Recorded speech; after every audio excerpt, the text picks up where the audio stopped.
Morning, and welcome to the Institute for Jewish Studies. Practice makes perfect is the name of the course. We all know how in modern times we refer to a physician who practices medicine or a lawyer practices law, and we often wonder when are they going to start doing it for real. However, I think it's a very beautiful way of putting it, because all of life is practice for the next level, for the next stage. And no matter how well one performs, it's just a stepping stone to the next level, which in turn becomes the practice for the level beyond that. But we're getting a little bit ahead of ourselves. We're not ready for the practice part of the class. We're going to talk about the two other areas, that is faith and feeling, and then we'll get into the emphasis in Judaism on action. In the beginning of the booklet, there's a question over there.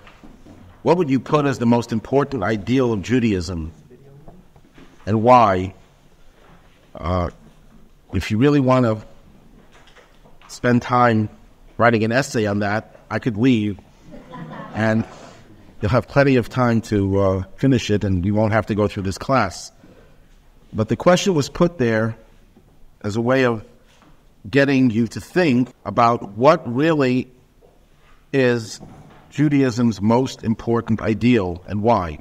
I think at the end of today's class, we might have a partial answer to that question.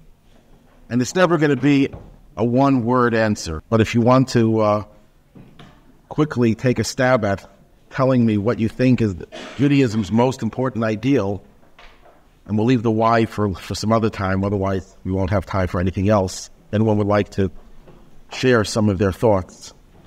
Yes? Our belief in God. Yes? As you said, it would be almost impossible to say in a few words, but I'll say two things. Ethical monotheism, the concept of being ethical in the world and believing in a transcending God who is a moral God and he's a person God. And the second thing is that Judaism teaches to bring godliness down into the world. Okay.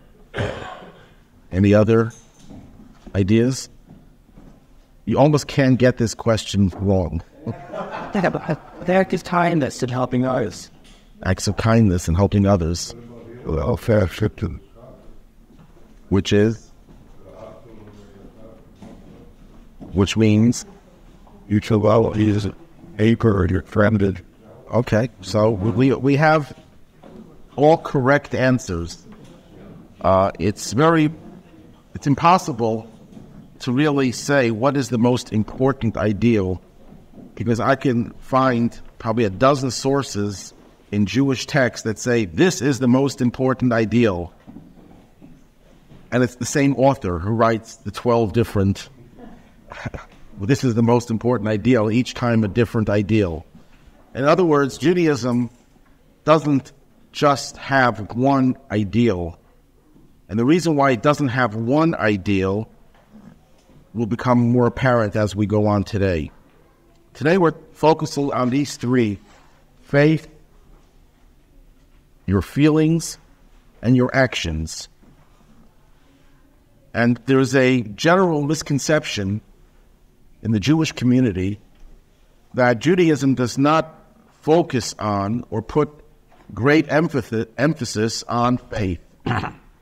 Judaism, as opposed to other religions, keep faith in the background as a secondary, if not tertiary, ideal. And we certainly don't hear even rabbis talking about the importance of faith. Rabbis will focus mostly on what we can do to make the world a better place, how we could strengthen our community, and all sorts of beautiful and ideal goals that we certainly believe in and aspire to achieve. But faith seems to have been neglected. And I just wanted to point out, and we've done this in past classes, for those who were here in the past, that Judaism not only believes that faith is important, but it also believes that it is the foundation of Judaism. And if you look at text number 1, the Talmud there talks about the 613 commandments, that there were 613 ideals, if you will, but sometimes you want to encapsulate them. And the Talmud shows how various prophets encapsulated the 613 in fewer numbers. They didn't mean to say, we're throwing out 600 of them and we'll leave it at 13 or something like that. They meant to say that if you really want to encapsulate and get to the core of what all these 613 are about, you can find them summed up in this one or that one. Until Habakkuk came. Habakkuk was his English name when he came to Ellis Island. No, he never came to Ellis Island. Habakkuk was there in Israel, prophesied about 100 years before the destruction of the first temple. So we're talking about close to 3,000 years ago. And he came, and he made the entire realm of Torah and its mitzvot, its commandments, depend on one mitzvah, the mitzvah of faith. And here's the quote from Habakkuk. A righteous man lives by his faith. A righteous person, the word man is not intended to be masculine or feminine, it's a generic term. A righteous person lives by his faith.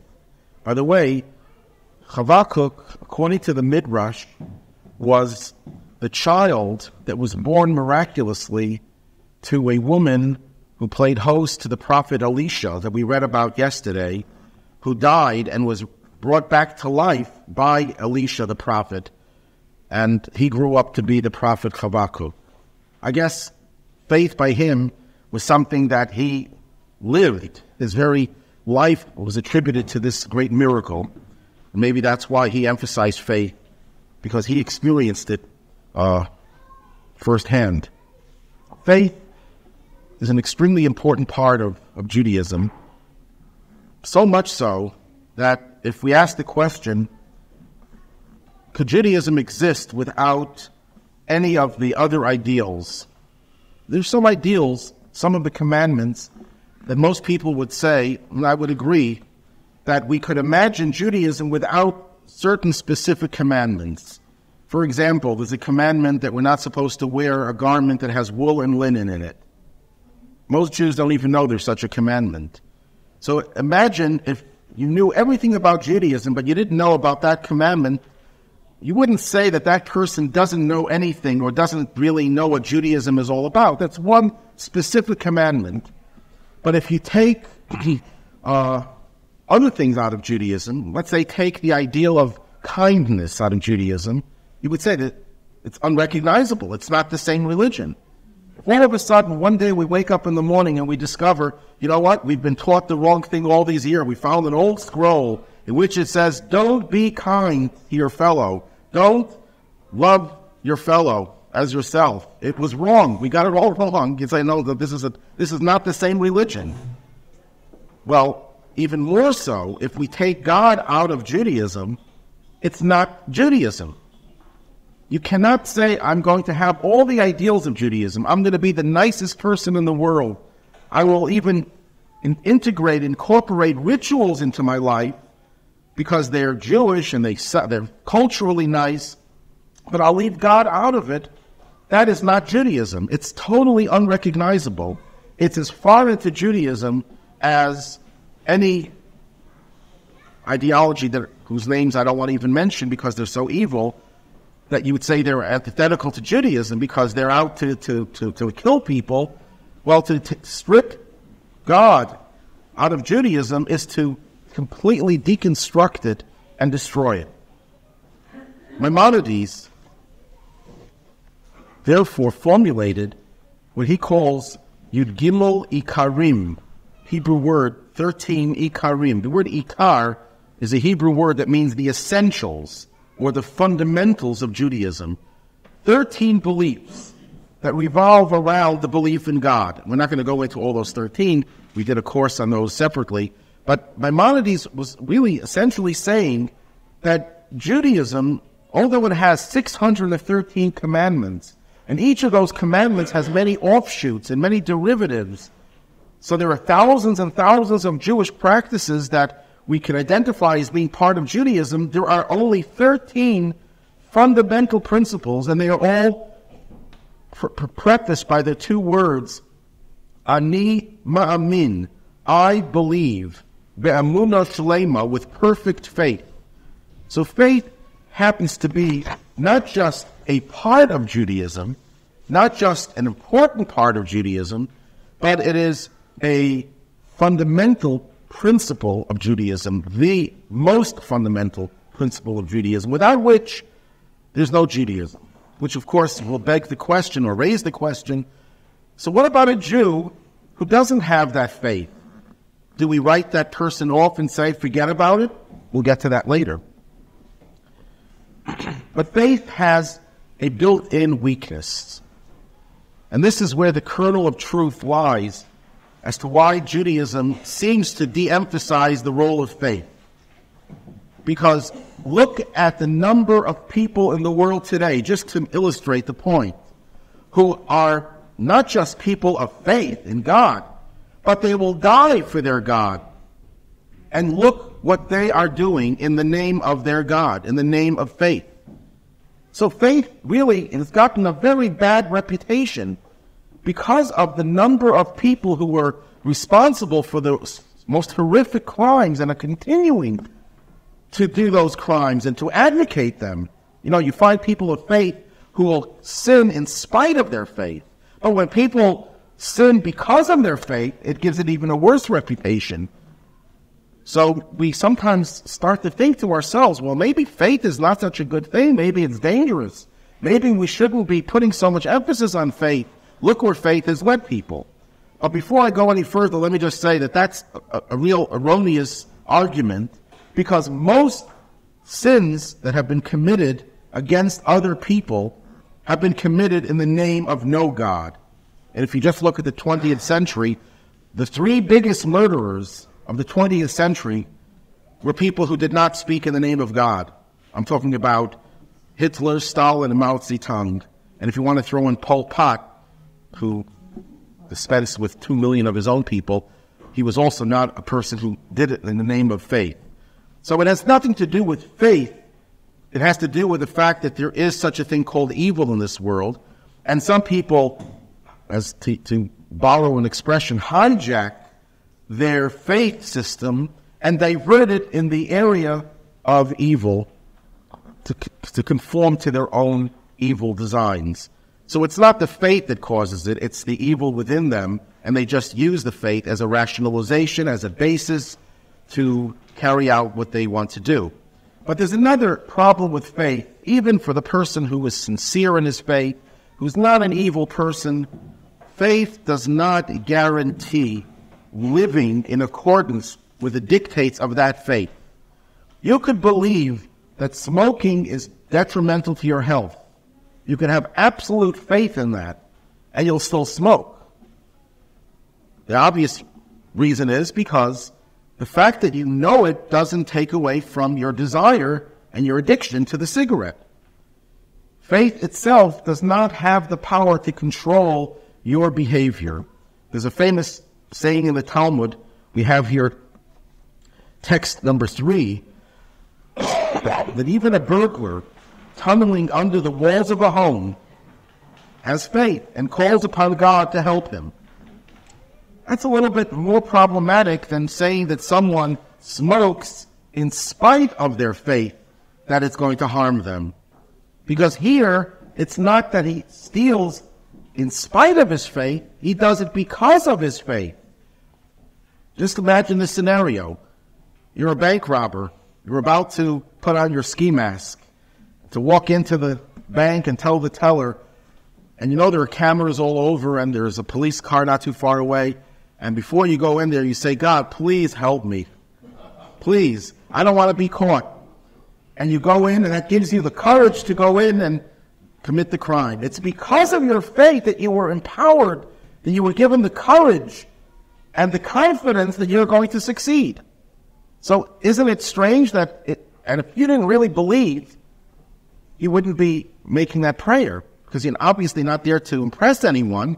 I mean, you're hoping no one hears your prayer, or at least what you're saying about what you plan to do. So you're really sincere, and you really want to invoke God's power to protect you. In fact, this is not just a passage in the Talmud.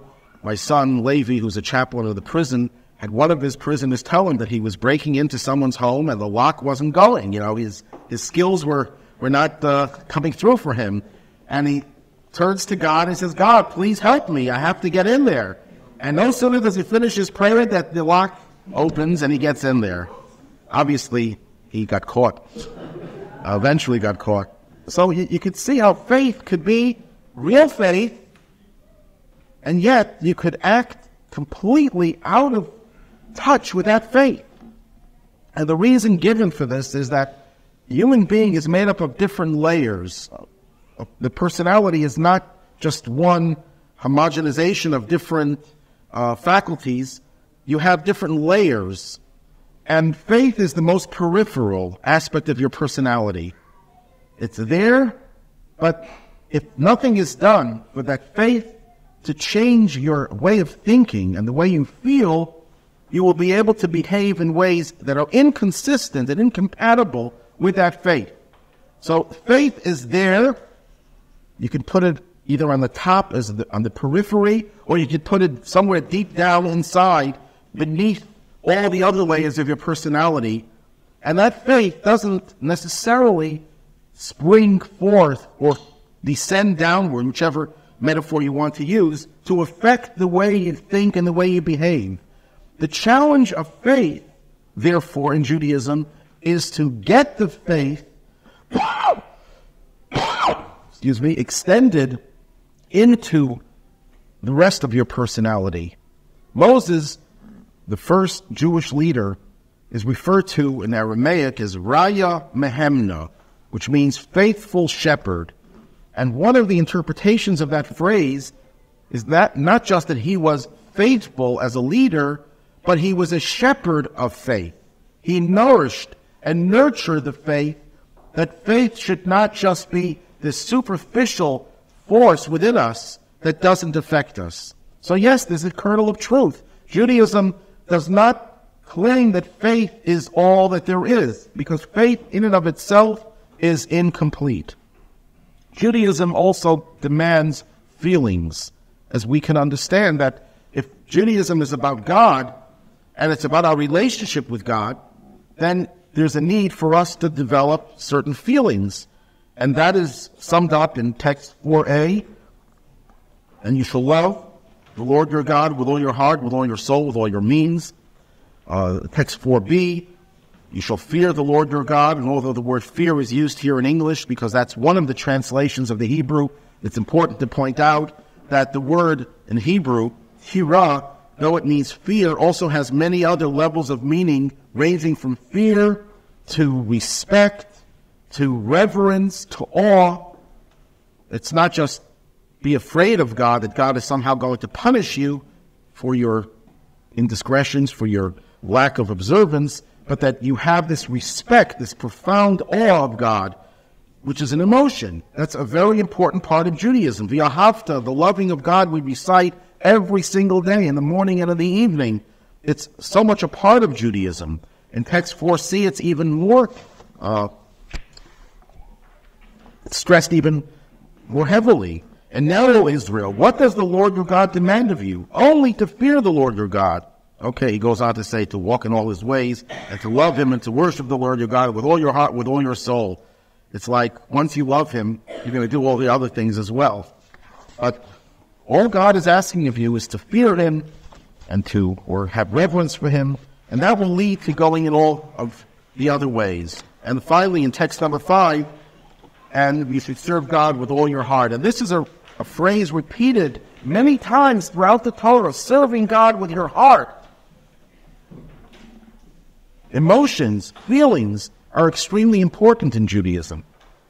And yet, if we have to raise the question, if you have a choice, faith without anything else, feelings without anything else, or action without anything else. This is a hypothetical because it's very rare to have a person who does any one without one of the other two. But if we can think of a hypothetical scenario where you will be given a choice, you can either live your life with faith, but it will never be translated into feelings or actions. Live your life with tremendous feelings of love, but lacking faith and lacking action, or just action without anything else. And there is a definitive answer. Which of the three scenarios should you choose? What you say? Action. Action. Begin a fight here, a little argument or debate. What is that? No, it would be. You see, people like to think that we can have our cake and eat it too. But I'm giving you a hypothetical where you can't have everything. You can only have one. You can remain with your faith. And faith is a very powerful thing. I was going to tell a story at the beginning, but I'll tell it right now. The story is told of the Baal Shem Tov, the founder of the Hasidic movement, who's known for his miracles. That once he was visiting a town, and there was a simple Jew that he was visiting, and he took leave of him, and the Baal Shem Tov had to cross a river. So he took out his handkerchief, and he put it on the water, and he crossed over the water just on that handkerchief. Meanwhile, the simple Jew, who was not even literate, very simple, sincere Jew, sees the Baal Shem Tov, and apparently he had a question to ask him, and he sees that he had already left, so he starts running after him, and he comes to the river, and he sees the Baal Shem Tov crossing, and the Baal Shem Tov is already advanced further, so he takes out his handkerchief, and he crosses as well on top of the water. And he catches up with the Baal Shem Tov, and the Baal Shem Tov says, "How did you get here?" He says, "What do you mean? I followed you." He says, "But what did you do by the river?" He said, "I took out my handkerchief, and I crossed." He says, "How did you do that?" "I saw you doing it." And the Baal Shem Tov explained that his power of faith, he just had this absolute faith that he could do, God could enable him to do anything, was as powerful as the spiritual powers that the Baal Shem Tov possessed. So faith can get you very far. But if all you have is faith, you're in trouble. If all you have is feelings, you're the most loving and respectful person, but you don't have the actions, you're in a very bad place. But if you have the actions without the faith and without the feelings, you're an incomplete person, but you have the essential. And that's summed up in 3 words in Hebrew. In English, it's 5 words, 6 words. The deed is the essential thing. Ha'maseh hu ha'ikar. The deed is the essential thing. This is in the part of the Talmud called Ethics of the Fathers. It's mostly about ethics. And it says, you know what? Ethics are very important. Your way, your attitudes are very crucial. But the deed is the essential thing, which is going to raise some questions. Number one, why is a mere ritual act considered so important?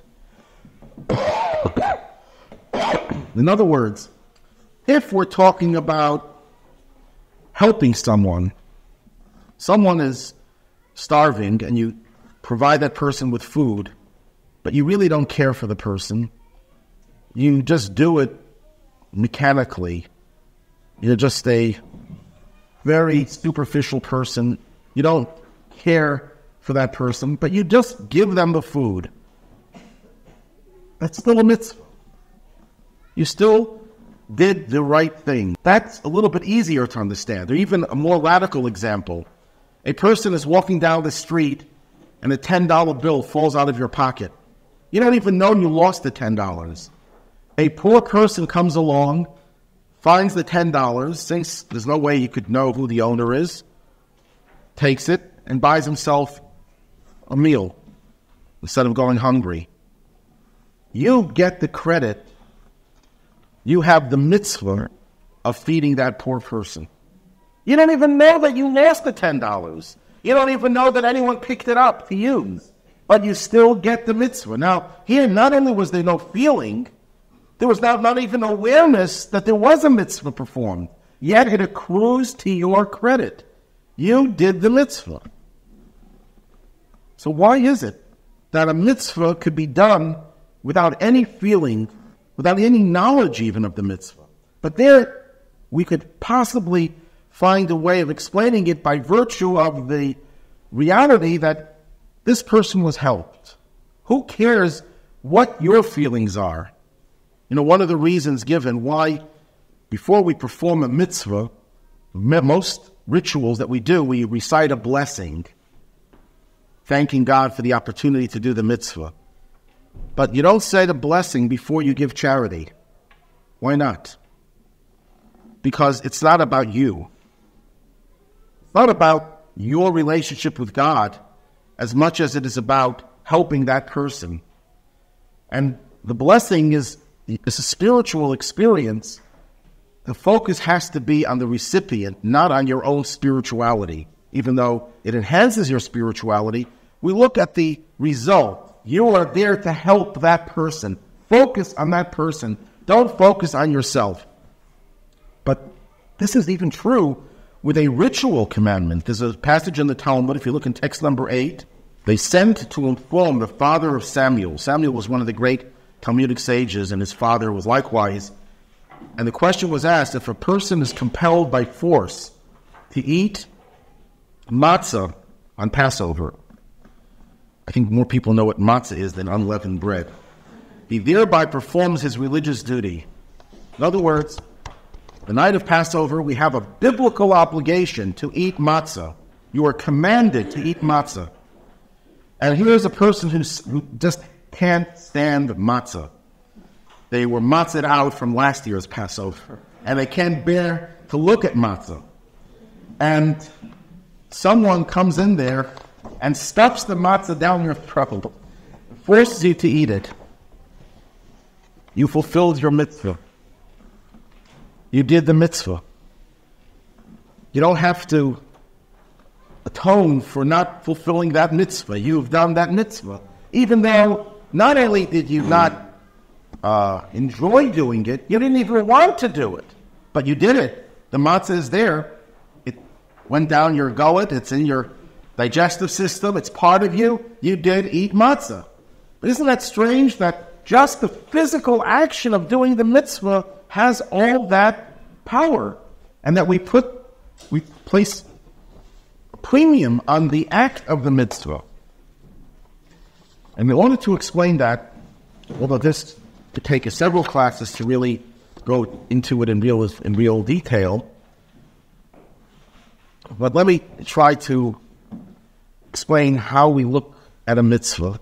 Next week we're going to go into the 20 dimensions of a mitzvah. So here we're only going to talk about one or two dimensions of it, and thereby try to understand the role of action versus faith and reason. There's a myth that God is spiritual. That is a myth. Judaism does not believe God is spiritual, or that spirituality is any more godly than physicality. But we have to go back another step. You often hear people who believe in God. In fact, there's a very prominent scientist who lives in Florida, and he has this discussion with my son-in-law, who's a rabbi there. He says, I believe in God because I'm a scientist. And there's no way that you could imagine that the world exists without God. He's saying this as a scientist, not as a believer, as a religious person. But I don't believe God is involved in this world. Because isn't it beneath God's dignity, I don't know if he used those words, but something to that effect, that God should meddle in such petty things? To make the question sound even stronger, what are we? Relative to the whole earth, we're like a speck of dust. The earth, relative to the solar system, is a speck of dust. Relative to the galaxy, the Milky Way, a speck of dust. Relative to the clusters of galaxies, relative to the universe, we're nothing. And if God is the creator of the whole universe, that means he's bigger than the universe. Why would he care about us insignificant, minuscule I can't find enough words to describe how insignificant we are relative to such a great God. Why would he care about us? Well, angels, they're spiritual. They rate. They have some more clout, and God really feels more comfortable with angels. But why would he care about us? And that attitude is very, very much responsible for the belief system that we can connect to God only through spiritual means. Meditation, spiritual awareness, and I'm not nudging those things because they're very important in Judaism. But if anyone deludes himself to think that spirituality in and of itself gets you closer to God, has to start thinking, 1 second, why would God care about my meditating 3 hours or 1 hour? How does that rate? You mean the universe is affected whether I raise my hand or I don't raise my hand? Did that change the whole universe? Does anyone in some other galaxy care about what I do if I snap my fingers? It doesn't have any value. So what is my spiritual life valued in relation to something so much infinitely greater than me? That's all based on the erroneous premise that God is somehow so big and so great that he can't relate to something small. Because God is spiritual, and why would he care about something physical and something material? And that's a basic erroneous premise. God is no more spiritual than he is physical. He is no less involved with the physical than he is with the spiritual. To God, nothing rates. If you have an infinite number, just to give you a limited example, you have an infinite number. What value does 1 have to infinity? No value. Well, what about 1 trillion? Does that have any more value in relation to infinity? No. No difference. Relative to infinity, 1 trillion or 1 is the same. There is no such thing. The most astronomical number is the same as the smallest number. Everything rates equally as 0. And that's not real infinity. Real infinity is God. So nothing rates except that which God chooses to rate. Because then it's not the thing in and of itself, it's God's choice. So if God chooses and he says, I like planet Earth, and I like the human beings, and I like for human beings to do X, Y, Z, that gives X, Y, Z infinite value. Then X, Y, Z rates and has value. Nothing else but the X, Y, Z really has value. So everything in this world has value only to the extent that it serves the X, Y, Z of God's will. And everything could relate to the X, Y, Z. So therefore everything acquires meaning. When you're dealing with something absolutely infinite, you can't say it's too petty for him to deal with little things. I'll give you a very poor example. There are people, very important people, will never spend time in a kindergarten reading to kids in a kindergarten. They're scientists, they're in a laboratory, they don't even know how to talk to children. But the President of the United States will take off from the schedule and go to a kindergarten and read a kindergarten book to a kindergarten child. Are you going to say the President is less important in the context of our system than that professor? No, he's the most important person in the country. But because he's so important, it's not petty for him to read to a kindergarten child. Because of his greatness, he can relate to everyone. And he's required to relate to everyone. That's his job.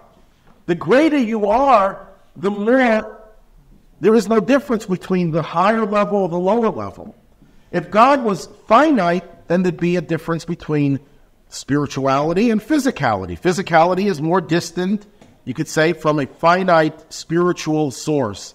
But God is truly infinite, and therefore, to say it's beneath his dignity limits him. That's telling you that God has a finite value relative to which certain things worthwhile. Creating the universe, that was a worthwhile endeavor for God. Creating the universe. Maybe he'll get a Nobel Prize one of these days in physics because he created a universe. But beyond that, why would God meddle in our affairs? That's petty. You don't win a Nobel Prize for sweeping the floor. So why would, figuratively speaking, why would God sweep the floor of this world if he's so big? The answer is you just created a caricature of God by saying he's so big and therefore he can't deal with the small. God is infinite. And the only way we can relate to God, who's truly infinite, is by God telling us and enabling us and empowering us to relate to him. And he says that you do through physical actions that I command. Getting back to the power of the actions that we do, the actions are the things that God chose to make us important and rate in God's mind, so to speak, because those are the things that he chooses. So if someone says, where's the center of the universe? And modern people say, well, we've proven that the earth is not the center of the universe. Nonsense. The center doesn't mean in a spatial sense that we are in the center of something, and I don't know, maybe we are, maybe we're not. It's irrelevant. Since we are the human beings who are aware of God's plan, unless we can find people like us who are aware of the Torah, living in some other galaxy, and I have my doubts that they're ever going to find such creatures, although I believe there is life. The Torah in various sources intimates that there is life in other parts of the universe, but not the type of life that has the ability to know that God created us and gave us a plan to change the world and to connect to him through the commandments, through the mitzvahs. We are the ones chosen. We are the center, the focal point of the whole universe. The whole universe is affected by everything that we do. Every time, and now even modern science believes that the lone action of a person in one part of the earth can have an effect on the whole world in some way, in one form or another. There could be a chain effect. There's all sorts of modern scientific theories about that. But this has always been a part of Judaism, that our very small, minuscule actions have infinite power. Not because we're so powerful on our own, not because we have this immense emotional reservoir of power, but because these are godly actions. So now the question turns itself on its head. Then why do we need feelings? Why aren't actions just enough? Why don't we just tell people, do good, forget about feeling good, forget about faith, just do the right things? Well, the answer for why we need faith is because, number one, it's true. Someone says, why do we believe in God? The answer is because there is a God. That's why we believe in him. Why do we believe in gravity? We believe in gravity because there is gravity. It's there. It's real. So we believe in God. That faith is truth. But why do we need to emphasize faith? Because even though faith is only a peripheral part of our personality, if you don't have the foundation, the structure will likely not last. I know people who claim to be atheists or agnostics or just don't care about God and faith is not important to their life, and they will still perform various rituals. They love coming to synagogue. They love practicing Jewish rituals because it makes them feel more Jewish. They connect to their fellow Jews that way, and I'm not going to knock that. But what guarantee is there that will be transmitted to the next generation? Because what resonates with one person emotionally will not necessarily resonate with the next generation or with another person. So while the father or the mother feels good about rituals, culturally speaking, there's no guarantee. Not only there's no guarantee, the likelihood is that the children will not continue in that path. Because most children do not have the same emotional experiences as their parents. They grew up in different times. So we're nostalgic, my age, of what we saw in our grandparents' homes. My grandchildren don't have that experience. So they're not going to follow in my footsteps unless what I teach them is based on a foundation of faith. When I tell them, this is real, this is not just cultural, This is not just feelings. This is solid ground. This is truth. This is real. And therefore, that's why we do these commandments. Not because they feel good. They make us more connected. And it's all beautiful, all nice. There's not one thing that you could say to me today about why you do a mitzvah that I will disagree with. Because all of the things that people associate with doing a mitzvah are all valid. But without the foundation, they will not endure. But why do you need the feelings? There's this passage in the Zohar. Well, before that passage in number 3. A mitzvah without feeling on the bottom of the page is like a body without a soul. That's from the Ari. Torah without reverence and love for God cannot soar upwards. What they're saying is that yes, the action is the most important thing. But if it doesn't have a soul, it's incomplete. The body of the mitzvah, the act of giving tzedakah, helping a needy person, helping the proverbial old lady to cross the street, is definitely the most important part of that mitzvah. The fact that you feel kindness in your heart is secondary, but it's important.